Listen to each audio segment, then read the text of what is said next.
Yep, take it away.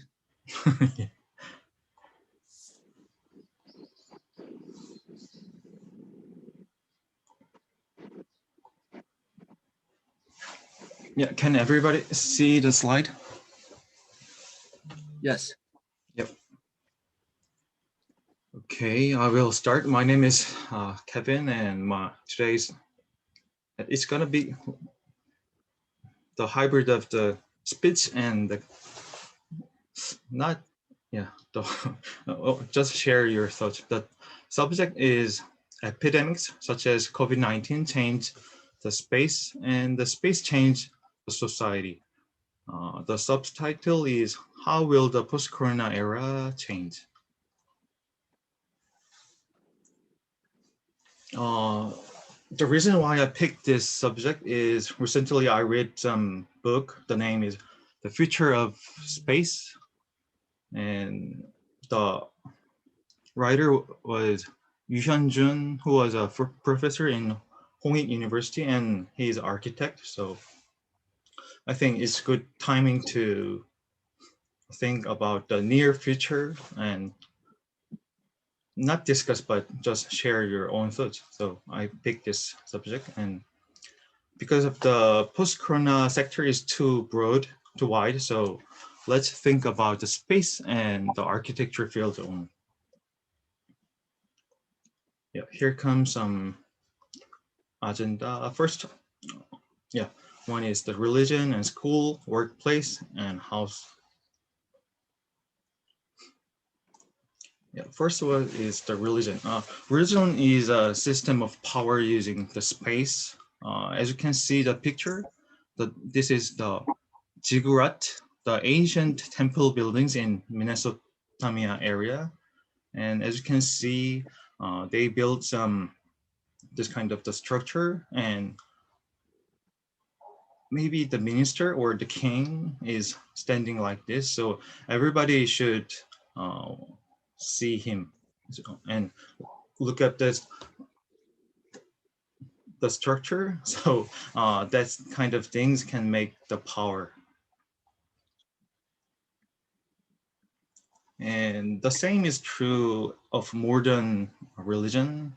When you go to church, you can see there are a lot of the chairs, and in front of them there are some kind of the space. And here comes some simple case. Why did the church use a long horizontal chair? Can anybody answer?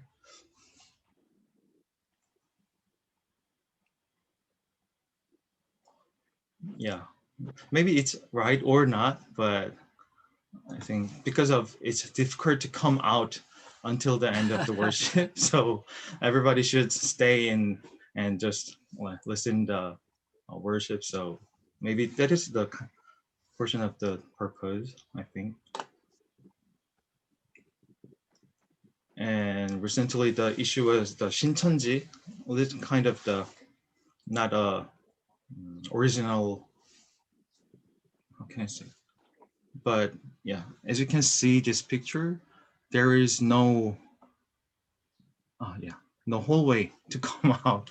So everybody should stay in, and so that kind of meaning the power is so much strong, and it is one of the way to create a power with using the space. But because of the pandemic, the power of religion is weakened. And for example, in the 14th century, uh, the Christian was entered middle, and because of the Black Death, 흑사병, the power is declined, and it triggered to the human-centered Renaissance. So that is one of the example, and I think the religious facilities will be transformed into the online classes or culture education classroom in weekdays. So they have to be changed. The next one is the school. Actually, this picture is taken in maybe 80s or 90s. The teacher's authority is much weaker than in the past. Mm, because of the COVID, it's not able to using this kind of the lines, and students do not have to gather in one space because they are studying in online classes. And this kind of combination, the online classes and the work from home combination can change the lifestyle. And there is a new word uh, in China, living 4 days in the city and 3 days in the country. That's possible now, and kind of living in Jeju Island for a month, like Dongi brother. And also, the school do not need to maintain a typical appearance. So yeah, the architect suggests that with using the empty classroom, they can build a terrace or the small park for the students' emotions can be improved.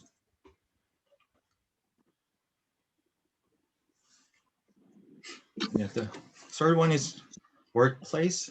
Mm, yeah, in Korea, it was very important to work at the same time and same space for create kind of the community.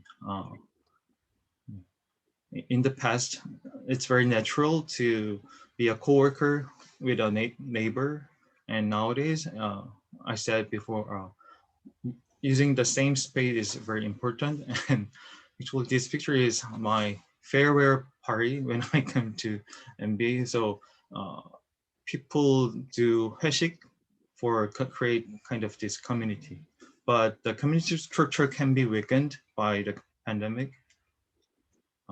Jobs can be freelanceless, not full-time job, and maybe the social safety system for employment is needed because they can be lose their job as a full-time job, and it will turn into a satellite office, not a large headquarters. This is KDB 산업은행's headquarters, but it can be more the satellite office to create some flexible workplace and foster the collaboration and culture, and also shorten the employees' commutes. And I heard it's uh, in the Western, they start to using this satellite office. The last part is the house.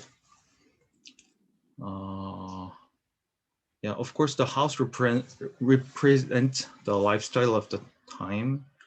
This is the typical apartment structure in not 70s, but nowadays. The apartment is built for a family of 4 people. One, so yeah, ampang is for the parents, and each room is for the children. And in early Korea, the slogan was let's have 2 children and raise them well. So the apartment is consists like this. But because of the pandemic, people will spend more time at home, and actually they was increased by 155% who more spend time in home because of the online class and the parents work at home. So people will need a personal outside space, just like this picture. And in the future, the apartment which has a balcony or the terrace will be uh, we will be familiar to go out with their pajamas. Oh, yeah. So this is the end of my presentation.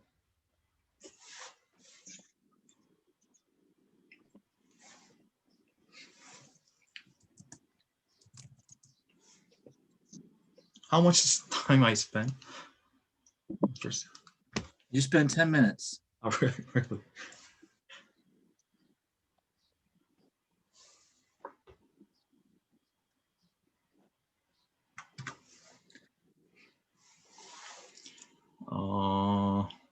So I have to spend my time, and I wonder why I speech these kind of things.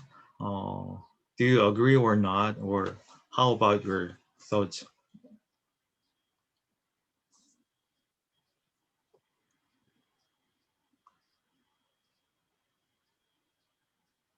Because nowadays there are a lot of people who tell the near future, and I think nobody can tell the exact future, but this kind of the uh, guess is meaningful. So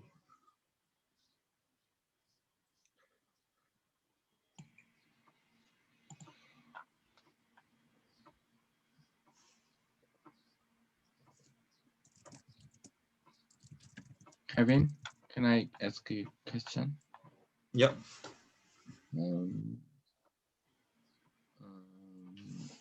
do you think the student um, take a class we continue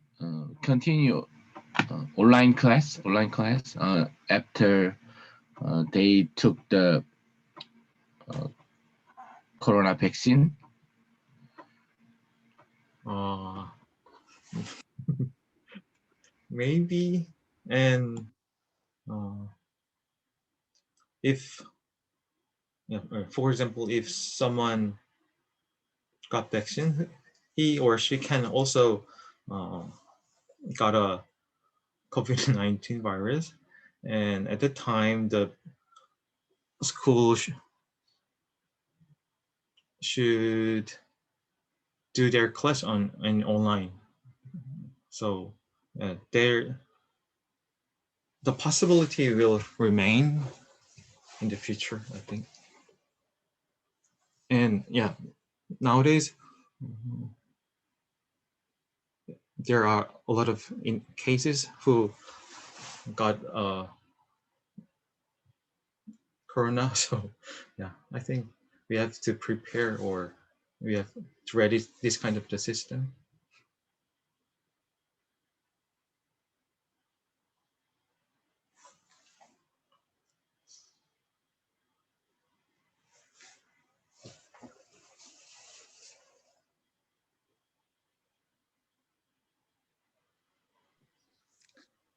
Kevin, I think this is fascinating. I have lots of questions and comments as usual. But I'm a little surprised nobody else is jumping in.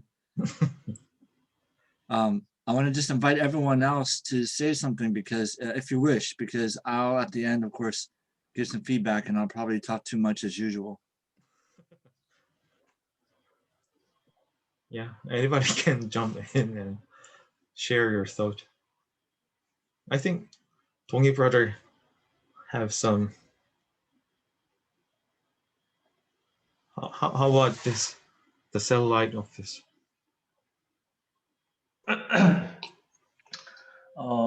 Your contest was good. I really enjoyed it.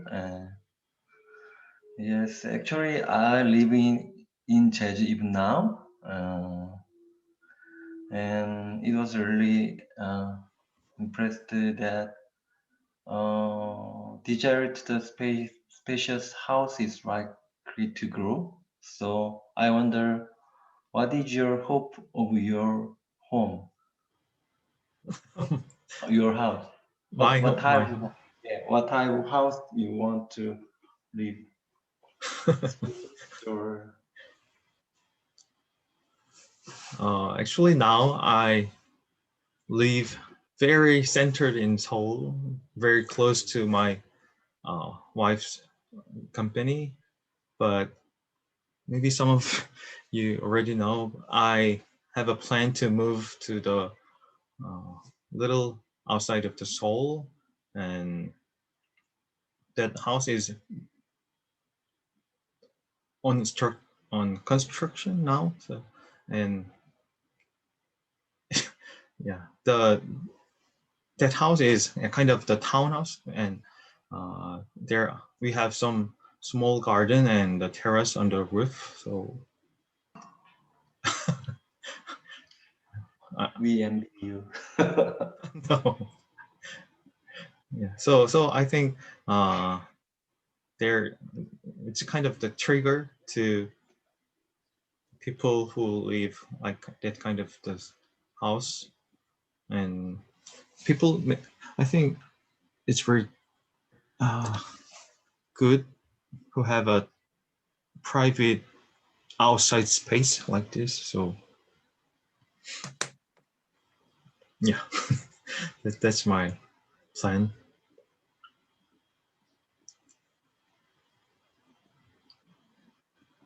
Yes, so I can also comment a little bit. Yep. Thank you for the presentation. I found it very interesting because I'm actually very interested in architecture and urbanism and how to develop public space, how to develop like neighborhoods. Mm. So I find this very interesting, and actually I think I would read this book if it was translated to English. Yeah. And I think it's also interesting how the pandemic will influence our use of space.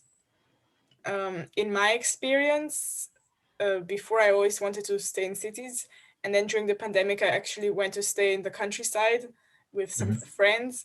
So in this past year I really started to reconsider that maybe I will not necessarily live in big cities all my life, that maybe I could like live in the countryside.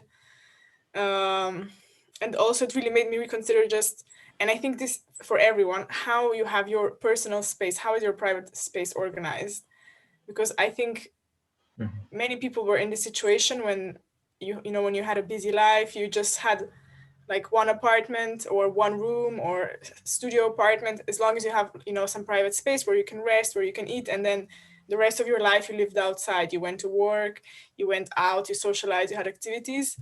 But I think with the pandemic, more of us started to spend time at home and start to realize we need to have more comfort and more maybe more sunlight, more space for activities, more privacy. Yeah, so I think the pandemic also will change how we organize our private space.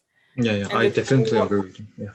People will want more of it, right? Because it's you just need to have some activities. But I think it's also interesting about work, and I'm curious about what you guys think, because I think on one hand it's good to be able to do some work at home, but I think many people have also felt like a pressure and a burden to not be able to make how to make a division between work and private life. When can you relax? When do you have to work? So I think in one sense it's healthy to have some barrier, and I'm wondering how to make this barrier. Yeah, I don't know about your experiences. Right. Maybe employee and kind of the CEO will confuse who is the real employee of my company, because everybody can work like a freelancer, and I said this kind of, I don't know how to call it in English, but in Korea we call this kind of 회식. So it's kind of create some community, but when they work at home, it's impossible to create. So workplace will change a lot, I think. I mean, I just wish for all the people that now is really the time to leverage your like the employees' opinion, if they prefer to have more flexible work hours, if they prefer to have more flexible in office and out of office work. So I think I hope that it will be better for more people, but I think that many people still like to actually go to the office, but maybe they would prefer to go just 4 days a week and then 1 day work from home, to just have it more flexible like this, because I think people want to have some community. And also for how I felt it with me, I remember before when I still had to go to university every day. Some days when it was raining or when it was snowing, I really didn't want to go. I just felt so lazy, and then I had to go out and bicycle, and I got cold and wet. And then this year I just stayed at home, and I wished I could have gone out, you know. And I remember before I would have appreciated so much if I could just stay home those days that it rained, but I had to go. And then, yeah, this year I didn't. So I think we just have to find some balance. Yeah, even you came to Korea, but you just stay at home. So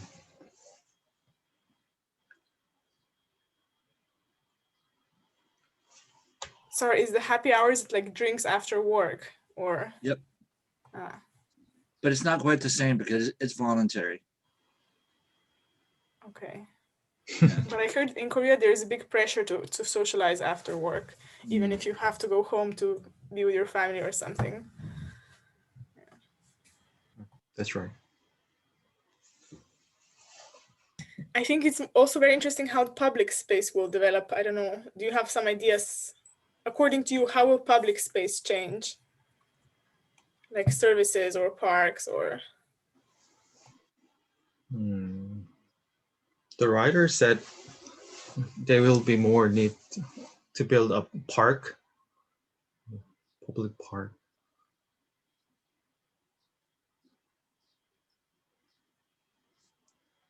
Yeah, but nothing special. I just focus on these 4 categories.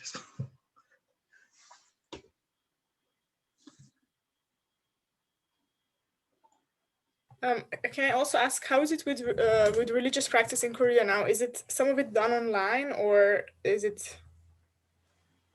Can you go in person to like a big religious service?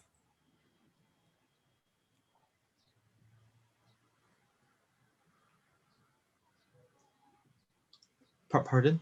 So you mean, can we go to church or? Yeah, I think, yeah, can you go to, is it possible to go to, yeah, any like a religious institution? Yeah, I think so. And is there a limit to the amount of people, the number of people? Maybe Like Inyoung brother maximum 50 can or? answer.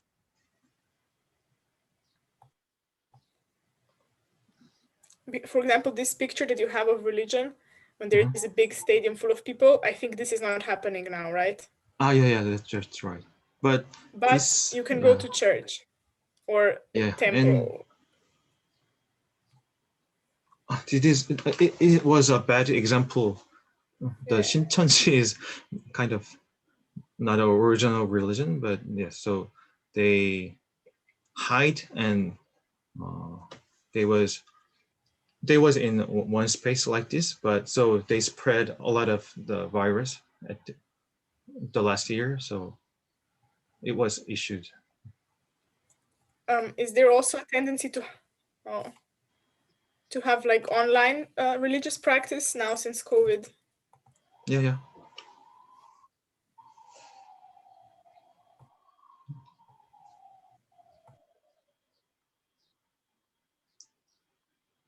So actually we had quite a big problem with this in Slovenia, because even when the religious like when the corona situation was getting bad, they canceled all events, but there were still religious practices going on in churches. So this was very, very controversial for, especially, for example, for me working in the culture industry, because we weren't allowed to have, you know, like theater plays or a concert with seating distance.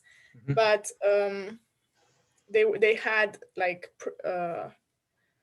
I don't know how you say it in English, but you could still go to church and there was no limitation to the amount of participants and there was no seating order. So this was kind of a problem for in the like a society. I mean, people discussed it a lot.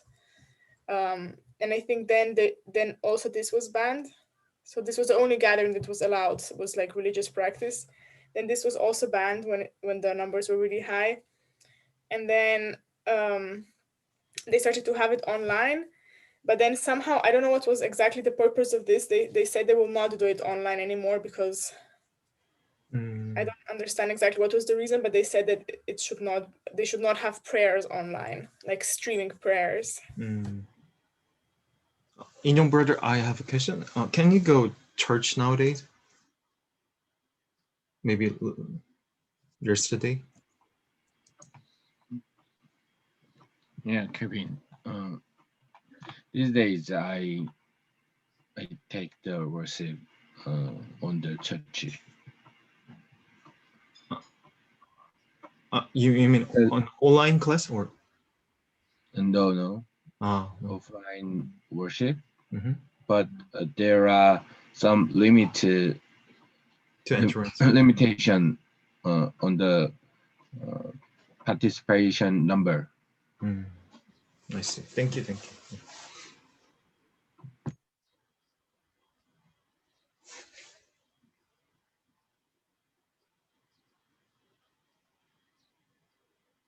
Yeah, so I think the time is almost done. So thank you for participate and share your thoughts.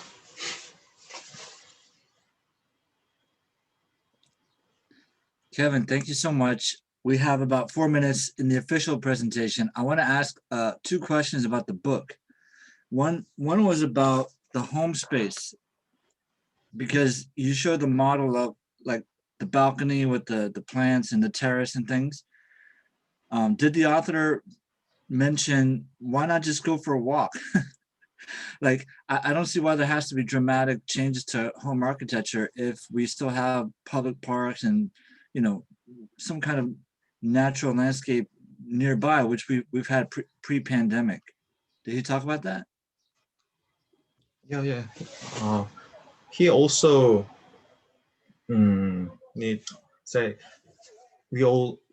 we need some kind of the central park, but yeah, but we already have those things, so I don't see how it's going to be that different pre-pandemic or post-pandemic. But he said, yeah, it's not enough park to share, so he want kind of the small park, not a big park. So small park is will help. And if the situation get worse, it's really need to kind of this personal private space. So that was his thought.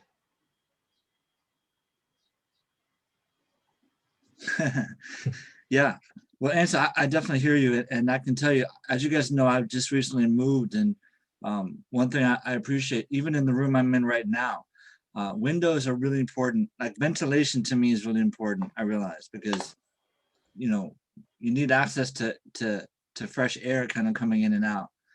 And I mean, I don't have much of a view here, but certainly it's nice to have that. I just was unsure how dramatic. This one wasn't as convincing to me. The only advantage of having like outdoor like stuff in your home is, as I mentioned, you can go out in your pajamas.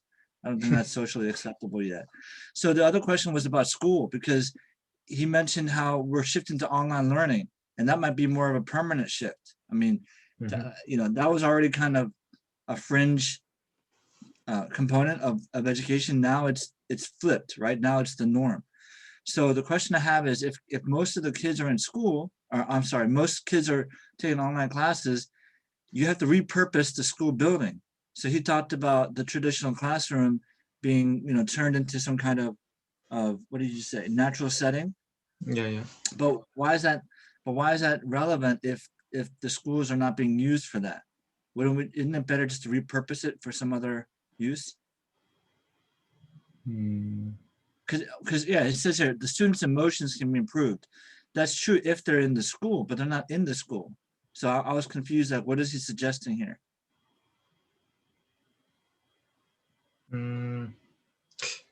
Actually, he didn't talk much about this, but his thought was this: by the teaching thing or the maybe running thing can be, instead of the online class, not only the teacher, but there are a lot of the private teacher who was very famous. So that kind of things can be shift to the online, but yeah, just like a home, the students need to the space to share or to create some kind of the socialized. So he said this kind of the space is needed, but yeah, but he didn't say about the other. Yeah. Sure. Well, Kevin, thank you again. I'm going to transition to a little bit of feedback for you. Yep. Okay. And some comments. So I really liked your title. I was intrigued by the title. I have to admit, I was a little bit, I assumed that by space you meant outer space for some reason. So I thought you were going to talk about post-COVID world as we're all moving to Mars or something. And I thought that the initial connection when you were talking about religion from the Black Death to COVID, I thought that was interesting, although there's a limitation there. I always love any kind of connection, right? From like the past to now, but I just don't think it's a fair comparison because the Black Death was like, as I understand it, wiped out. It had a very high mortality rate, much, much higher than COVID. So Yeah. I don't look at COVID as the same category as far as a physical threat, right? As the Black Death. I think politicians, which we're going to talk about politics, I'm not sure what Jerry is going to mention exactly, but I think politicians are certainly using COVID as the excuse to make it like the Black Death, or they're using it, the public health is kind of the cover for just more power and control. Along those lines, so I thought it was interesting that the author took that perspective of religion to imply that, you know, the space and the architecture of cathedrals, and then even the way the pews are designed, is to increase power and control of the religious leaders, whether it was, you know, the Pharaoh in Egypt or Shincheonji, for example. And it reminded me of the idea that, you know, science is objective as far as the recording of data and the observation itself is objective, but the interpretation is subjective based on your worldview, right? So the author's worldview basically is pretty anti religious power, religious authority. And I would add personally that I think that power and authority in and of itself is not bad, but if it is abused by people, then of course it's bad. Like, in other words, I believe that God is the ultimate authority, and God has established things like government, the family, the school, these other institutions, not schools, but the family and the church as two institutions upon which authority is kind of given to, for example, parents or to, you know, to pastors and priests, right? But only to the degree that they're submitting to God is it a good thing. So that's why I'm totally against Shincheonji and cults like that, because they're not submitting to God, they're claiming to be God, right? One way you can tell a cult is there's an actual person who is considered God, literally. And you know, their methods are to try to control people. So those pews, again, it's about interpretation. Yes, they're long benches, and maybe they could be used to prevent people from getting away, you know, getting out easily. When you first asked the question, I was thinking about how actually it increases togetherness. Like, I thought more of a positive thing, like we're sitting together on the same bench. And I also thought about the fact that they're horizontal. It's like emphasizing the horizontal relationship between among people. You know, like you perhaps heard in the Christian view that the cross, you have a vertical relationship with God and a horizontal relationship with your fellow man. So that's what I thought of. So again, it's interesting that the same objective architecture can have different interpretations based on your worldview.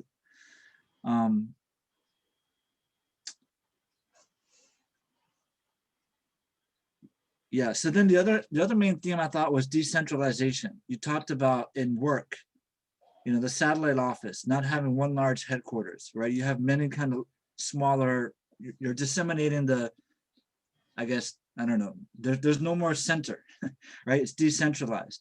And I guess I'm just interested. I'm very fascinated by this because on one hand, again, maybe we'll talk about this in the political discussion. On one hand, I see efforts by by elites to gain more power, right? To gain more power and control over the general population. On the other hand, I see this decentralization where people are spending more time at home and with their families. So that latter part, I think, is a wonderful thing. Like I've talked about many times, and you too. I mean, a lot of you who have kids, it's great to have family and be spending more time with them, right? Because we're all at home. On the other hand, if I didn't have a family, if I were single like some of you, like Ansa said, I think that I'd be going nuts just being home alone all the time or wanting to get out, wanting to connect with people. So I do agree that there needs to be some kind of balance, right? There needs to be some kind of community, whether it's your work community or a religious community. Like I mentioned, if you already have family, that's kind of your main community, right? So I don't know, there's no easy solution other than to say, I personally think if I were single or if I were, living alone, because of the, in my opinion, unscientific mitigations that have been taken, one of which is social distancing. Like even the Center for Disease and Control, the CDC in the US admitted there was no scientific basis for this 2-meter distancing rule. And therefore they've changed it now to like 1 meter. They've gone all over the place, but they admitted there was no like real scientific evidence for that. Nor has there been any evidence. I've talked a lot about the masks. So all these measures, we have this presumption, that they work, but there really isn't much evidence for that. I thought when Ansa shared in Slovenia, kind of the reverse, right? There was this reverse discrimination. For you, it was the arts and other gatherings, secular gatherings were banned, church was allowed. In the US and Canada and other places, it's been the reverse. I'm against both of those because the assumption is that the government has some kind of knowledge that that they know that this is actually going to help, when the science, the data does not support that at all. The science and data suggests no matter what you try to do, the virus is going to do what it does, right? There's basically no stopping it, right? Or if you try to stop it, it's just delaying the inevitable. So if everyone stays locked down at home, all that means is we're going to spread it to our family, and the healthy people who should actually be getting it, and building that natural herd immunity. You're just delaying that from happening. So basically, all the mitigation measures, people are not really taking into consideration the emotional and the social and the financial costs of shutting down businesses and churches and things like the arts. So I'm just against all those measures, period. Whether it's discriminatory, pro or against any one particular group. So anyway, those are my opinions. I know I'm getting too much into the content, but I do appreciate the talk, Kevin. It's good to kind of have that book as an anchor. My suggestion would have been, it seemed like you were still a little bit nervous, maybe because you're just a humble guy, but you seemed a little bit unsure of yourself, especially in the beginning. I would have liked to see more enthusiasm. I'm sure the book was really enlightening for you, right? It was interesting to think about. And I just think it would be good to show a little more, like, make some comments like, this is what I really thought was interesting, or what have you. Some kind of like commentary about your own personal, take, like, what did you gain the most? What made you think the most? And as I said before, if you're going to do discussion, it's good to prepare a specific question, right? And maybe call on people rather than having it just sort of open, like, what do you guys think? Because there's a long pause, or, the conversation may go lots of places. So prepare questions that are specific, and maybe even take a survey if you want. Like, hey, you guys want to talk about the religious aspect, or the school, or the work, or the home? Like what? We can just type in, like, and look at what people are saying, to launch your discussion that way. But thank you, Kevin. Yep, you're welcome. Okay. All right, let's take our break, 5 minutes.